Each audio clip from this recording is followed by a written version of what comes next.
So Record of Ragnarok chapter 80, we finally got it. So of course I'm going to be covering it, and it is a great chapter as far as I'm concerned. This is making Apollo one of my favorite characters in the series, and I would not be surprised if he enters my top 3 in the very near future. The chapter starts off with us getting the name of Apollo's divine treasure, his divine weapon, and it is the threads of Artemis, obviously his twin sister. We don't see Artemis here, although she may be depicted in this mural, but no official design for her just yet. I do think we probably will see her at some point though in this fight, especially in Apollo's backstory. Now we find out, because everybody was wondering, is Apollo going to use the bow and arrow? Because we've seen him depicted with it in his introduction, and yet again it's mentioned here. That alongside with his lyre, instrument, and his shield that he uses to fight against the giants, he can turn the threads of Artemis into any of these things.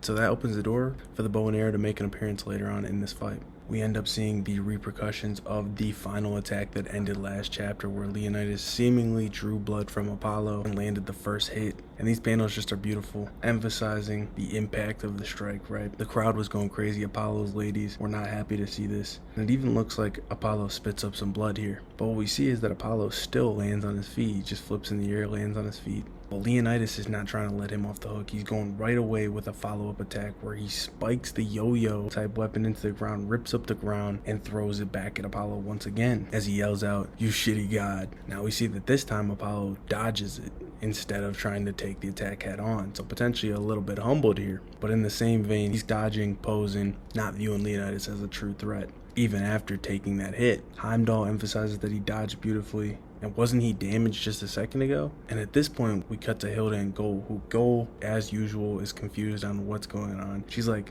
he should have took a lot of damage from that direct hit.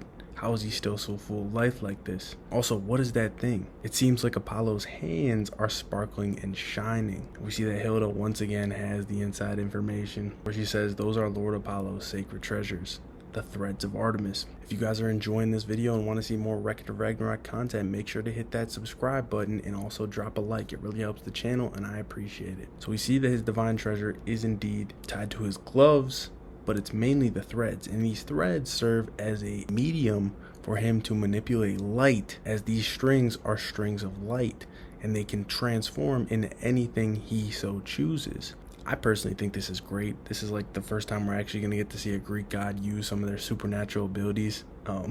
He's using light powers, which I love, so I'm all for this. Hilda continues on and actually reveals that he ended up taking off some of the force of Leonidas' strike by wrapping the weapon up in strings. I don't know how he did this, but he did it. He did still spit up blood, so I think he did take some of the force, but it wasn't nearly as damaging as it could have been. And she says, the strings of Artemis can be used as both weapons or shields, and having such versatility, it truly is in the strongest class of divine weapons. So he's got one of the strongest divine weapons we've seen so far in the series, and personally, it's now definitely in my top 2. I love Buddha's staff, but this is a great fucking weapon. So at this point, Apollo's feeling himself, loving the energy, right? He extends his hands out and he transforms his gloves into gauntlets, wrapping the strings around his hands. And basically what it ends up looking like is Thanos Infinity Gauntlet. Like, these are beefy gauntlets, they're thick cut, they almost look like they're part of a mech suit, like reminiscent of Tesla's suit. But he wraps his hands in these gloves, and they're called the Shining Lyre.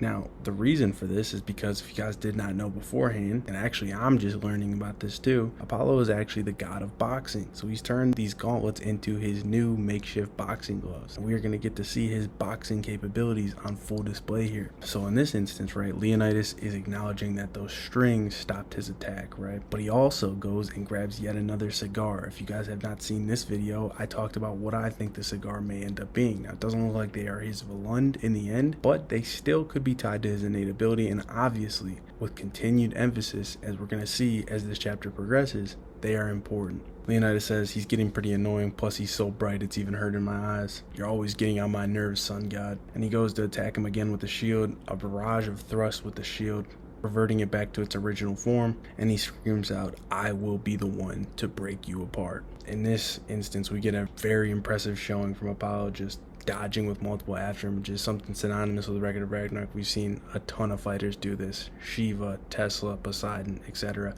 Even Hajin, I think, showed after images in his fight with Buddha.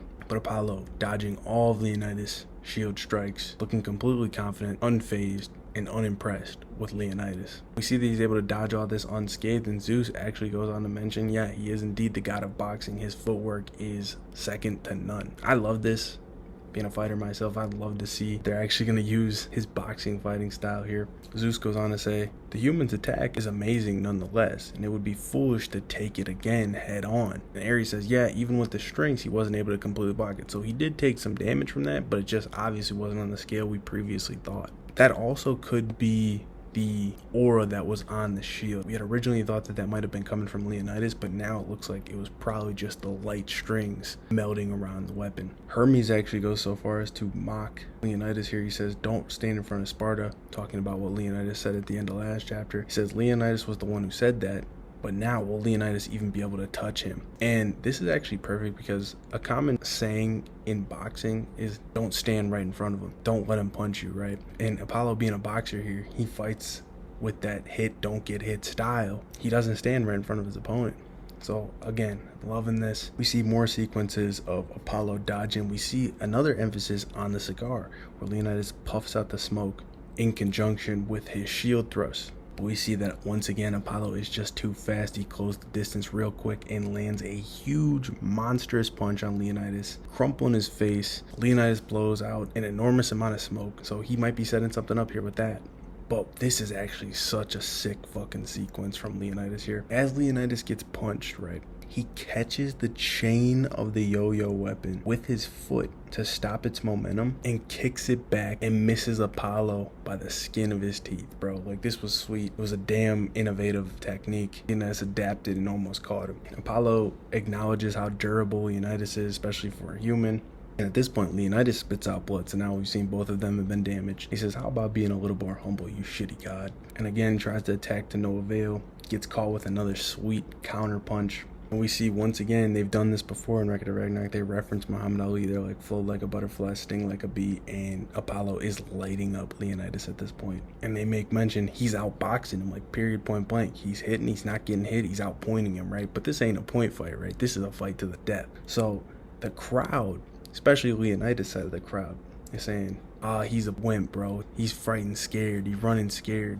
Don't run away, Apollo. If you're a god, fight like one. Fight fair and square. How you gonna be running from a human, right? And Haggis, the man we saw last chapter, he's saying, man, if Leonidas could just lock him down on a spot, he'd win for sure. Stand your ground, Leonidas. If you're able to stop his movements, you're gonna win. They use this same trope that a lot of people try to use, like on fighters in real life, where they're like, oh man, he's running scared, right? If he would fight like a man, he'd lose. Apollo's actually listening to all this. Even the gods are mentioning, like, hey, fair and square hand-to-hand combat, wake up. Like, this is kill or be killed. Like, he's got to do what he's got to do to win. Why would he do something so risky? Like, he's fighting smart. Don't hate on him, right? Which is the true sentiment. But Apollo hears both the negativity, and he also hears the gods even kind of agreeing with him, just being like, yeah, he's fighting smart. And Apollo does one of the most alpha things I've fucking seen in this show, and that's saying something when we got characters like Qin Shi Huang, Buddha, and Tesla with their quotes. This is almost is actually more impressive than any of that, because this ain't no quote.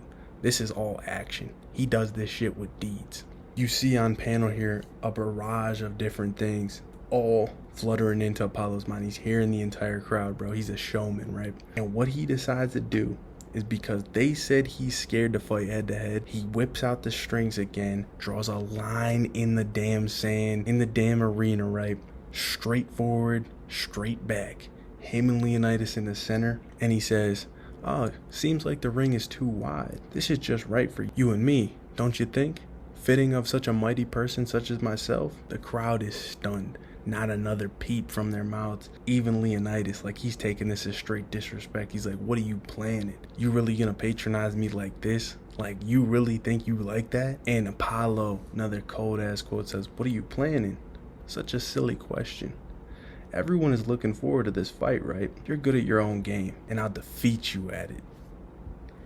Dude, I'm telling you, Apollo might end up being my top 1 character, bro. Like, he's got the action behind all his statements. He is cold as hell, bro. This guy is a fucking beast. He said the supreme being who will always live up to the expectations placed upon him is the god of the sun, Lord Apollo. Learn the name, remember it.